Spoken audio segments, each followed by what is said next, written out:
Joining us now to review some of the headlines of today's newspapers from around the world is Arise News analyst Emmanuel Efeni.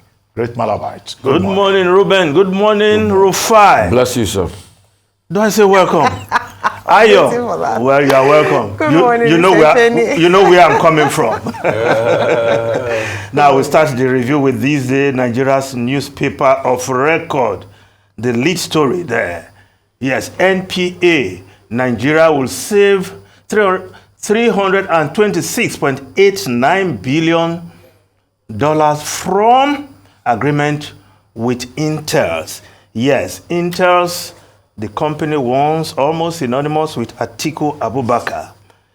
Yes, it was taken over, that is, its operations were taken over under the Buhari administration, and many thought then it was to cut Atiku to size.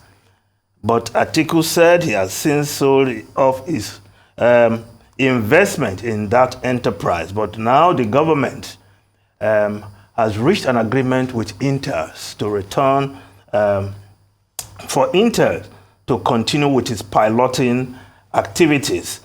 But, okay, it says private firm waived $193 million debt, discloses huge revenue lost to NPA's handling of pilotage, praises Oyetola for putting Nigeria first. Atiku insists divestment in company not reversed, declares new directive won't benefit him. Yes, again, when government agencies, government take over business, that's what you get. Look at the amount. He said huge amount was lost because of government takeover of that business. Now, Intel is back in the business of pilotage. But will Atiku consider reinvesting there? Well, we'll see, but he said for now is in divestment in the company, not reverse. Never say never. Now, if we look at the story, yes, let's look at the Vanguard newspaper. I think let's take that story from the Vanguard newspaper. Uproar over Nigeria's 1,411-man delegation to COP28. Federal government didn't fund all COP28 delegate presidency.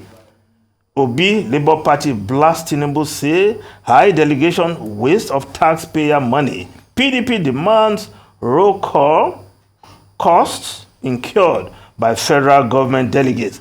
Asks National Assembly to commence probe. UK commits £100 million to assist Nigeria others. Now, this story is also on the front page of the Business Day newspaper, putting a cost to this huge delegation. Tinubu's outside COP28 delegation cost 880 million naira to fly.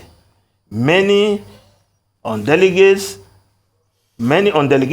are idle. Peter Obi presidency defends large delegation. In fact, one report saying that, quoting the PDP, saying that Tinubu has taken a large delegation for what looks like an Owambe party. But if the government is saying we did not sponsor everybody, but 880 million naira flight ticket is huge. By any standard, not to talk for a country where Nigerians has been asked to tighten their belts. The belt is about to cut, you know, spending this much. Okay, private sector people, you say they sponsor themselves, but government officials will go with extra code. Private persons will go with their BT or PTA, who is putting pressure on the naira, getting their dollars. Now, when they come back, government officials, Ruben, you know how government officials, they come back with change. Where will they go and exchange their excess dollar or leftover dollars, if you even want to call it that? They will head to the other market, not to the bank, to get good value. So you see how we put pressure on the FX market and we complain. Well, the problem is that there seems to be too much traveling even amongst ministers. I'm not the one saying it. The Senate president asked the President Bola Ahmed Tinubu, to ban his ministers from traveling because they are traveling too much. You can't even see them, to defend budget they have put forward. So President Tinubu has to do something about this so much traveling by ministers. It's like people are trying to cash out so early in the day. Let them sit down and work. Everybody, I don't know whether they are taking a cue from the president, going from one conference to another. We're trying to get a minister for one of the ministries a couple of weeks ago. Minister of state, all outside the country for over 2 weeks. Let's look at other stories. The Guardian newspaper. Over 60 refineries licenses inactive 18 years after as fuel import thrives. Posers about intention to build despite receiving licenses. Nigeria has over 62 licenses issued to individuals for refinery projects in the last 18 years. As of 2021, the defunct DPR report showed that 40 refinery licenses are dormant in the country. Yes, the total number of licenses as at May 2021 is 68, and 40 of them were inactive. So what is the problem, you want to ask? Why are these refineries not able, the owners of these licenses are not able to activate and invest in refineries, whether big or modular? Perhaps the question is something government has to also answer, because even the ones that are ready to go, we're having problem giving them crude. How do we say a country that is oil producing cannot give enough crude for private refineries to start functioning? Now, if we look at other stories also on the front page of the Guardian newspaper, reject Wike's 15 billion naira befitting in quote residence for VP. Serap urges Senate. Now, the Daily Trust newspaper also has the COP story, outrage over Nigeria's 1,411 delegates to COP. Yes, Tinubu has turned climate change conference to Owambe. Yes, Atiku is the one being quoted there. Now, we move over to the Daily Sun newspaper. 11 Supreme Court justices emerge this week. NJC meets to ratify candidate state judges on Wednesday, Thursday, while the Daily Sun, that's the Daily Sun newspaper. Now, the New Telegraph newspaper is reporting 2,786 Oko Owerri Correctional Centers escapees still at large, according to investigation. And below the photograph, of course, that's a photograph of Tony Elumelu, the chair of the Tony Elumelu Foundation, of course, one of those described as Nigerian billionaires, banker, and of course, has his hands in so many pies: power, oil and gas, and of course, the Hilton Hotel, where he's also a key player.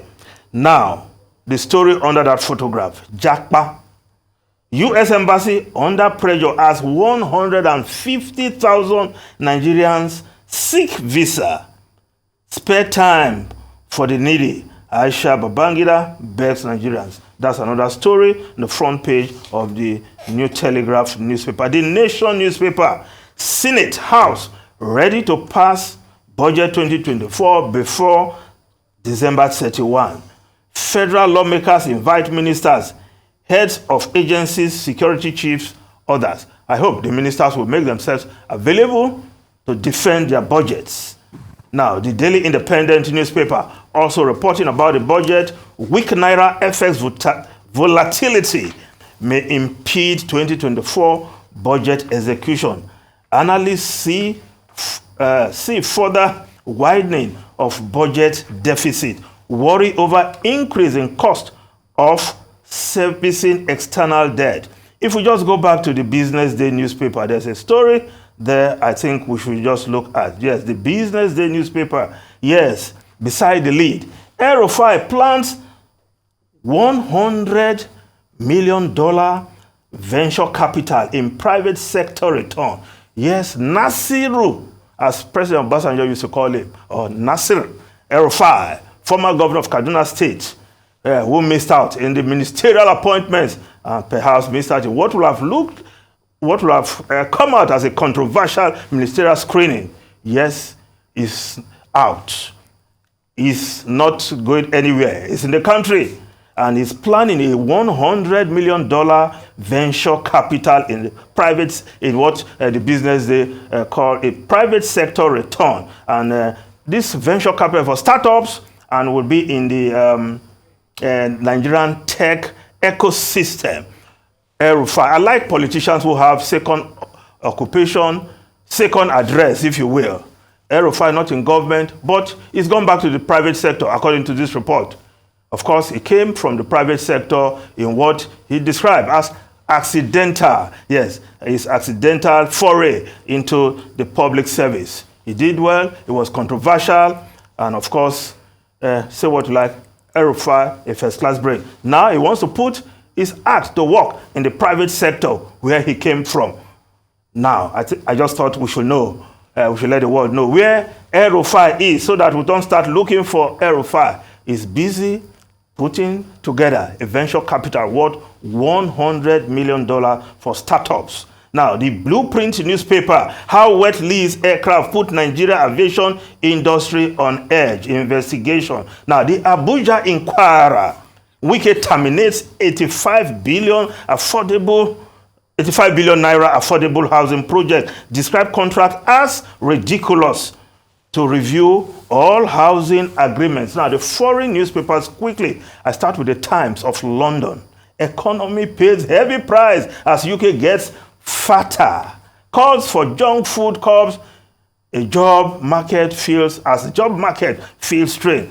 Yes, Britain wage problem is now costing almost 100 billion pounds a year, and will scupper Rishi Sunak's plan to get the sick back to work. The hit to the national economy, the national productivity from excess weight is 9 times higher than previously thought, and is threatening to leave Britain a sick and impoverished nation. Now, experts are saying ministers must introduce smoking-style curbs on junk food rather than continue with the problematic plan they have right now. Of course, on the front page of the Times, there's also another story. COP28 chief, no rush to phase out fossil fuel. Sultan Ahmed Al-Jabbar, who is also the Abu Dhabi national oil boss, he said no rush. I don't know whether that should be good news to Nigeria and other oil-producing countries or not. Now, the Washington Post is reporting U.S. planned future of Gaza. Choosing leader poses challenge, searching for the best of bad, unpopular options. The Israelis don't want to govern Gaza. The Arab nations are resisting. Of course, Mahmoud Abbas, the Palestinian leader, is interested. But according to the report, Palestinian people probably don't want him. Reuben Rufai and fresh-looking Ayo. Let me start with the delegation to Dubai. You were saying all the ministers are not in town. No, not all. I did not say all the ministers are not in town. Actually, it's only 7 ministers. No. That reported ministers are doing a lot of traveling. That's what I'm saying. Yes, okay. That's why the Senate president asked the president to ban them from traveling so that they can sit at home, defend their budget, and do their work. Okay, but 7 ministers are reportedly in Dubai. But the Ministry of Environment, if we further break down the government delegation, the Ministry of Environment alone has 53 persons in attendance. The National Assembly has 36. So the same National Assembly that you say ministers should ban them from traveling. Should ban them from traveling. Most of them too are in Dubai. They have a 36 members. They have a sizable delegation, not all of them. And then our National Council on Climate Change. Nigeria's National Council on Climate Change. 54 persons are there. So, you know, if you break it down, and then from the villa, from the presidency, as it is called, you know, 138 persons, total 590. Ruben, this is clearly a jamboree. This is clearly a jamboree. Look at the breakdown you are giving. Well, the man this is a jamboree. Mobasi says it's a climate trade fair. Okay. Whether you know the issue of nomenclature, whether trade fair is the same as a jamboree, remains to be seen. However, you talked about INTELS, front page story of this day. Well, when I read the story, the big story there is, for me is not Waziri Adamawa Atiku Abubakar. The big story is that they were able to reach terms of settlement with the deep offshore, you know, company that are favorable to Nigeria. Apart from the company waiving interest on debt, it also waived debt, allowing Nigeria to save millions of dollars, you know, 395 point something that these days reporting, and an additional $500 million.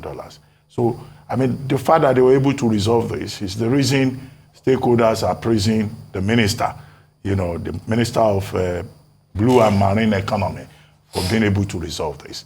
The other reason also is that when the Nigerian Ports Authority took over the management services, they couldn't do it well. Nigeria was losing money. Nigeria was losing money. So now they've had to go back to INTELS and bring them back, you know, and make sure that international standards are maintained. Private sector management contract and all of that, and the terms of settlement appear favorable. And I think the cases in court have also had to be withdrawn. So I think it's a win-win on both sides. The fact that Nigeria will get revenue. The other point about this is that, look, in this country, sometimes policies are introduced just to target individuals. You said it, that the Buhari administration took it away because of involvement of... wanted to cut him to size financially. Atiku Abubakar. Yes. Now, that's not how to make policies. Policies should not be done on the basis of targeting emotional feelings or targeting an individual. The interest, the overall interest should be the national interest. And that's why that story was talking about, you know, the NPA and other persons involved in the negotiations putting Nigeria first. I think that's what is important. As for COP28, maybe we'll get investments. And Ovieteme George was saying earlier on that the president didn't speak at plenary. Actually, the president was listed after the Greek president, but he had a meeting, another meeting, and he left. And there was a Mr. Lawal from the Ministry of Environment who was supposed to stand in for him. But they had to skip Nigeria because leaders who want to speak on day one, day two of the summit were required to indicate in advance. And if they're not there, okay, if they are sending their representatives, the representatives can come and speak on day 9.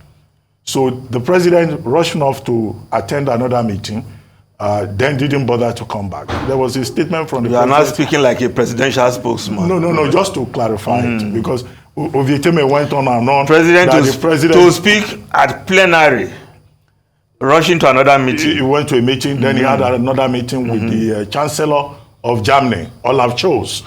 You know, he had a meeting with him. But on day 9, perhaps, we'll get the opportunity.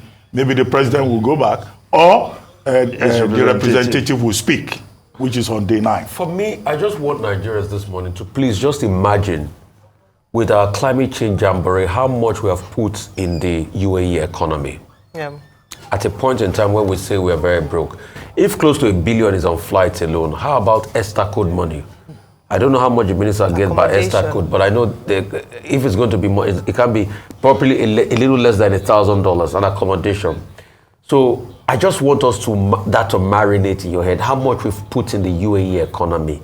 We've put close to $1 billion towards travel. Yeah. So how much?